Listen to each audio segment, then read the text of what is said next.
बोलो गंगा मैया की जय, शंकर भगवान की जय। एक ब्राह्मण और एक ब्राह्मणी थे। वे साथ को गंगा जमुना नहाने जाया करते थे। ब्राह्मणी बहुत थक जाती थी। एक दिन बोली, कोई बेटा होता तो बहू आती, घर में खाना बना हुआ मिलता, कपड़े धुले मिलते। ब्राह्मण बोला, तूने बड़ी बात कही, ला मैं तेरे लिए बहू ला देता हूँ।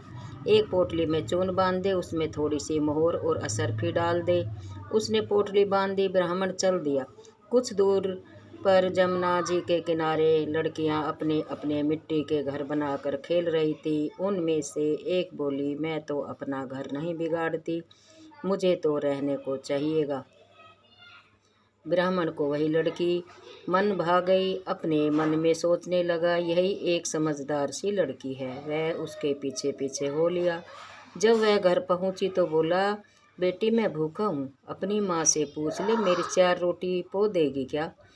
कार्तिक का महीना है, मैं किसी के घर की रोटी नहीं खाता। मेरे पास एक यह चून भी है, अपनी माँ को दे दियो और अपनी माँ से कह दियो कि चून को छान लेगी।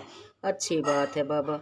उसने अपनी माँ से कहा कि माँ, बाहर बाबा बैठा है, उसकी रोटी बना दो और आटा छान लेना। उसने आटा छाना, उसमें मोहर असरफी निकली। वह बोली, जिसके आटे में इतनी मोहर असरफी, उसके घर में कितनी होगी। जब बाबा रोटी खाने बैठा, उसकी माँ बोली, बाबा तुम लड़के की सगाई करने जा रहे हो? बाबा कहने लगा कि मेरा लड़का तो काशी जी पढ़ने गया हुआ है, अगर तुम कहो तो खंडे कटारे से तुम्हारी लड़की को ब्याह के ले जाऊं। अच्छी बात है बाबा। वो ब्याह करके ले आया। आकर बोला, रामू की माँ किवाड़ खोल, देख मैं तेरे लिए बहू लाया हूँ।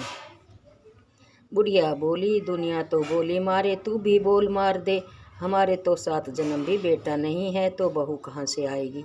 ना तू किवाड़ खोल। उसने किवाड़ खोले, देखा तो सामने बहू खड़ी है। सास ने आदर सत्कार से बहू को अंदर ले आई। सास बूढ़े बुढ़िया नहाने जाते, बहू सारा काम करती, खाना बनाती, कपड़े धोती, रात को उनके पाँव दबाती। इस तरह से बहुत समय निकल गया। सास बोली, बहू चूल्हे की आँच न बुझने दियो, मटके का पानी न खत्म होने दियो। एक दिन चूल्हे की आँच बुझ गई। भागी भागी बहू पड़ोसन के पास गई। बोली, पड़ोसिन बहन, मुझे थोड़ी सी आँच दे दो, मेरे चूल्हे की आँच बुझ गई है। मेरे सास ससुर आते ही होंगे, सुबह 4 बजे के गंगा जमुना नहाने गए हुए हैं। पड़ोसी ने कहा, तू तो बावली है, तुझे तो ये यूं ही उठा कर ले आए हैं, इनके 7 जन्म भी कोई बेटा नहीं है। बहू बोली, ना, इनका बेटा तो काशी जी पढ़ने गया है। बोली, ना, झूठ बोला है। बोली, अब मैं क्या करूं? उसने कहा, जली फूकी रोटी दे दे, अलूनी दाल कर दे, खीर की कड़छी दाल में, दाल की कड़छी खीर में कर दे। उसको पड़ोसन की सीख लग गई। उसने ऐसा ही किया। सास ससुर आए, आज न तो आदर सत्कार किया, न ही उनके कपड़े दिए, खाना लगा दिया। सासू बोली, बहू ये क्या? ये तो जली फूकी रोटी है और अलूनी दाल है, खा लो सासू जी, तुम एक दिन खा लोगी तो कुछ ना होगा, मुझे तो जीवन भर अलूनी ही रहना है। सासू बोली, बहू को तो पड़ोसन की सीख लग गई। रात को सो गई। सुबह भागी भागी पड़ोसिन के घर गई। बोली, अब क्या करूं? बोली, 7 कोठों की चाबी मांग ले। जब सासू जाने लगी तो आगे आकर खड़ी हो गई। बोली, बाद में जाना, पहले मुझे 7 कोठों की चाबी दे दो।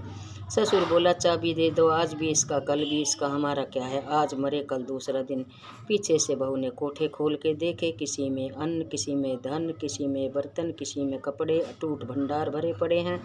7वां कोठा खोल के देखा, उसमें गणेश, लक्ष्मी, पीपल, पतवारी, कार्तिक के ठाकुर, राई, दामोदर, तुलसा जी का बिड़ला, 36 करोड़ देवी देवता विराजमान है। गंगा जमुना बह रही है। तिलक थापे लगाए चौकी पर बैठा एक लड़का माला जप रहा है। बोली, तू कौन? मैं तेरा पति हूँ, किवाड़ बंद कर दे, मेरे माँ बाप आएंगे जब खोलियो। अब तो बहू बहुत खुश हुई। 36 प्रकार के भोजन बनाए, 16 श्रृंगार किया, रांची माची डोले। सास ससुर आए, बड़े प्यार से उनसे बात की, उनके कपड़े धोए, खाना खिलाया। बूढ़ा बोला, बहू तो धन देख कर राजी हो गई।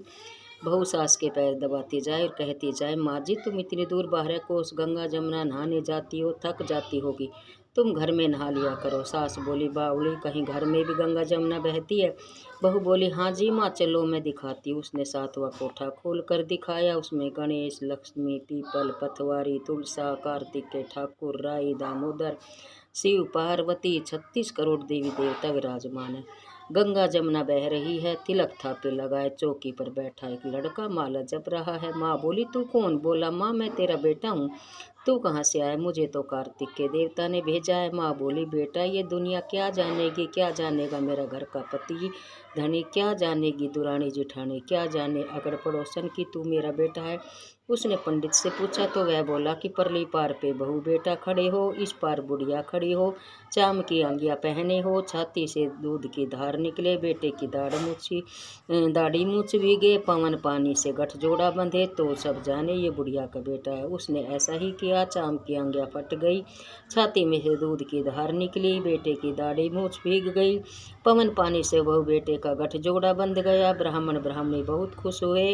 हे कार्तिक के ठाकुर राय दामोदर कृष्ण भगवान, जैसे उसे बहू बेटा दिए वैसे सबको दियो, जैसे उसकी इच्छा पूरी करी वैसी सबकी करियो, कहते सुनते उकारा भरते सबकी इच्छा पूरी करियो। बोलो कार्तिक भगवान की जय, शंकर भगवान की जय, माता पार्वती की जय, शिव परिवार की जय।